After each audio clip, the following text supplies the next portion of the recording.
Hey, welcome to part two of my reviews this week. I started reviewing this morning before breakfast time. Now it's after an early dinner time.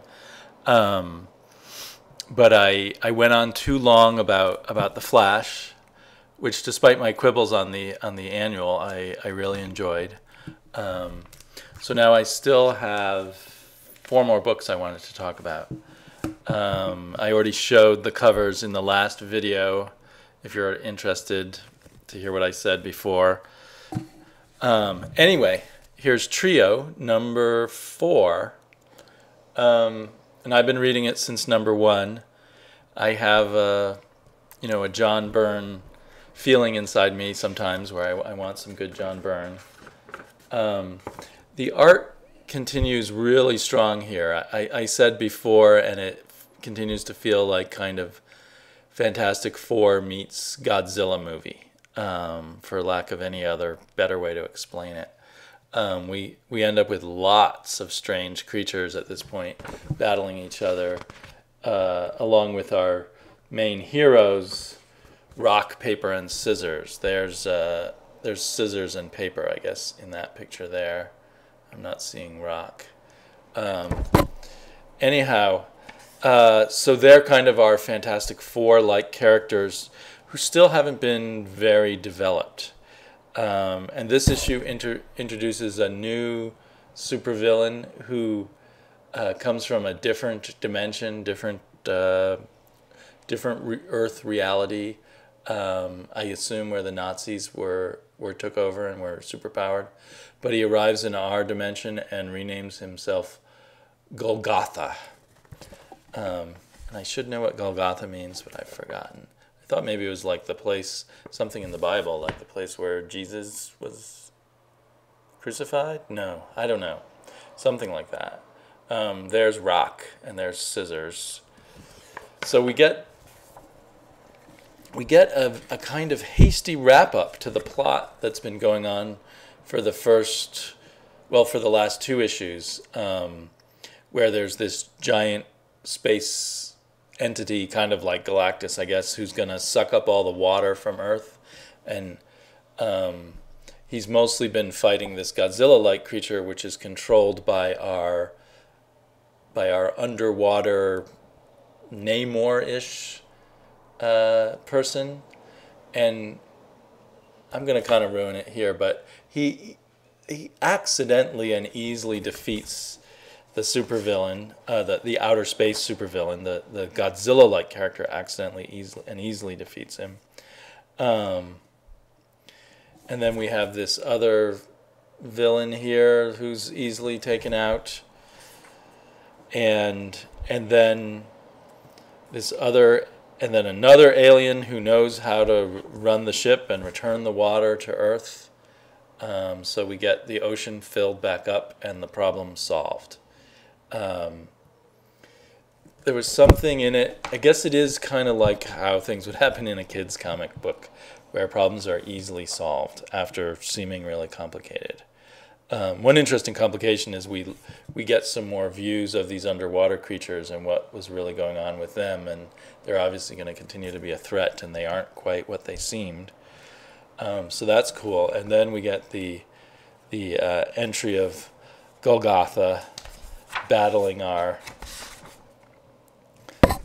heroes, and our heroes seemingly defeated. And then on the last panel, a little surprise where some new change has happened that's not yet fully explained, and will be coming along in the next issue. So yeah, if I didn't have a strong John Byrne nostalgia, I probably wouldn't continue getting it. I think I will continue getting it, but this issue was pretty weak. So I'm not promoting it to anybody. I enjoyed the art, basically. And it was just fun, all these different kinds of weird characters and monsters and stuff. But the plot itself wasn't so hot. In the last video, I talked about how I thought Francis Manapul and J.H. Williams on Batwoman and Francis Manapul on Flash, they're artist-writers, but they have a co-writer, and I think I suspect the co-writer pushes you to make your plot a little better and not just focus on the cool drawings you can do. So maybe if John Byrne had a co-writer, he wouldn't go for such easy outs and stuff, because he has a great imagination and a great visual sense. And I think he creates good characters too, from what I can see of the characters, but he's in a rush or something. He doesn't take enough time to develop them and show us as much of his creations. So of everything I read this week, I still enjoyed it, but this was sort of the least good. Higher Earth, other than that kind of cover, was really good. This was kind of our big learning what's going on issue. We even get this diagram of all the different Earths. And I hadn't realized before, or completely realized, what they call Higher Earth is the Earth that rules all the other Earths. And in theory, anyway, there's a queen on Higher Earth. So Higher Earth uses and drains the resources in various ways from all the other alternative Earths and controls the gateways. And there's a queen of Higher Earth who we see here. And we get a lot of a sense of what's going on with the queen, and that she isn't really that much in control either. And we get a lot more, or we learn a bit more about our hero Heidi, and now I'm trying to remember her companion's name, because there's lots of versions of him with different names. But anyway, yeah, good issue. The art is still good. All these reveals have not proved to be lame, so they're worth continuing to sometimes when there's a lot of information that hasn't been revealed in a story, and then when you finally find out what's really going on, it's not so good. But here so far, it is still pretty good. Very cool. If you like kind of slightly out there science fiction combined with some sword fighting kind of action, this remains a really good series. So I'm pretty happy with it. I'm willing to, especially because it's an independent, and I like it, I'm willing to pay the slightly higher price, the $4 price tag. Another $4. So normally I try to only get the $2.99 books, but this week, well, the annual doesn't count in my mind, but this week I got three $3.99 books, and I'll continue to get all of them. With Watchmen, at least, it's a limited thing. 6-issue series. We're on 3. I'm only getting Minutemen at this point, and I'm gonna look closely at getting the others in trade. I'm listening to other people's reviews, but I love Darwin Cook's art, and so that sort of, since I bought issue 1, has kept me going with it. And this issue, he does a neat thing where on many of the pages is a little circle panel, and those circle panels are all done in a simpler style, and they are like a 1940s comic book version of the adventures of the Minutemen and of Night Owl. And he uses that to great effect throughout. And I know that from the little bit of 1940s comics I've seen, they did like putting these circle panels into their grids.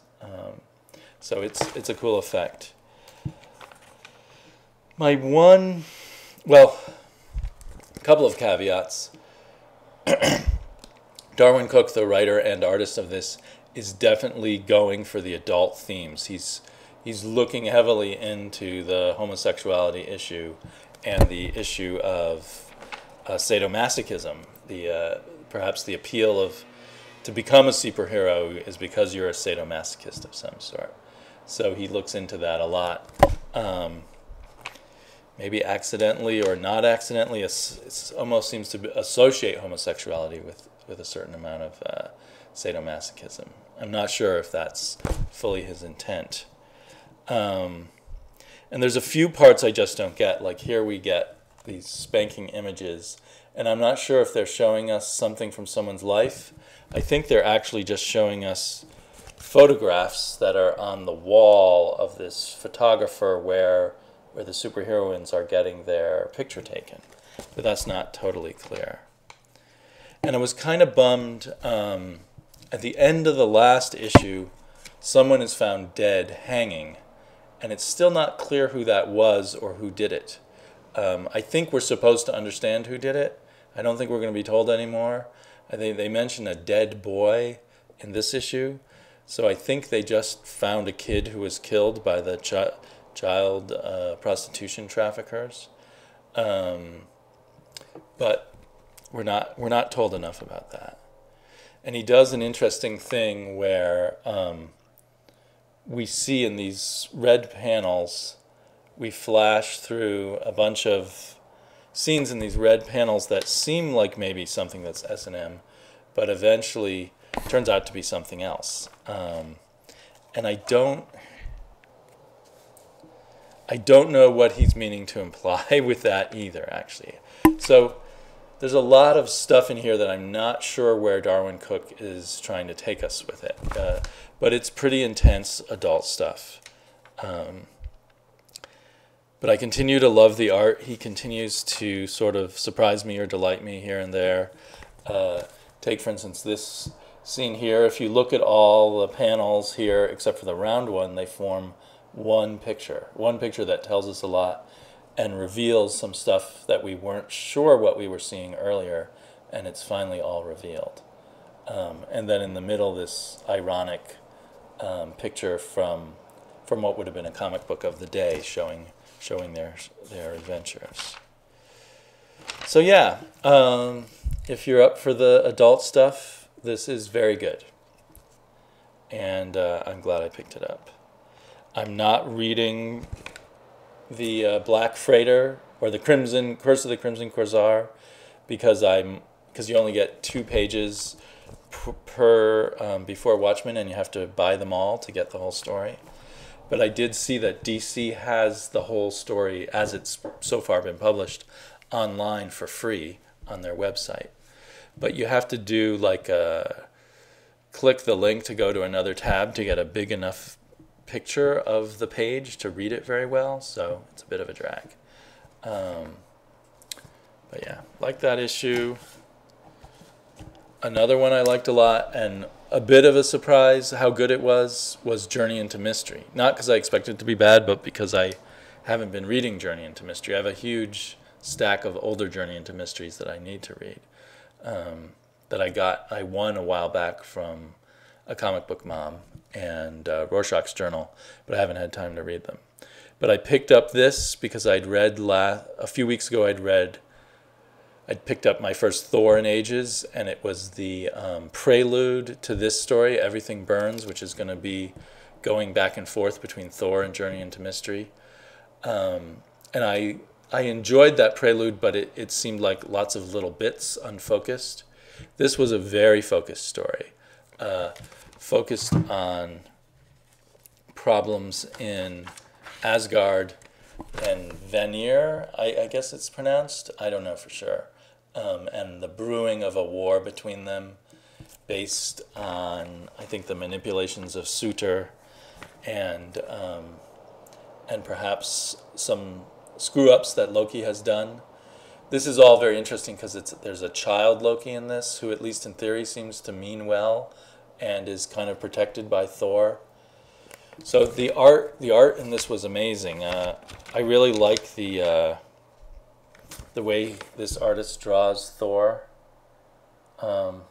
He looks kind of like a slightly weather-beaten heavy metal rock star, I think.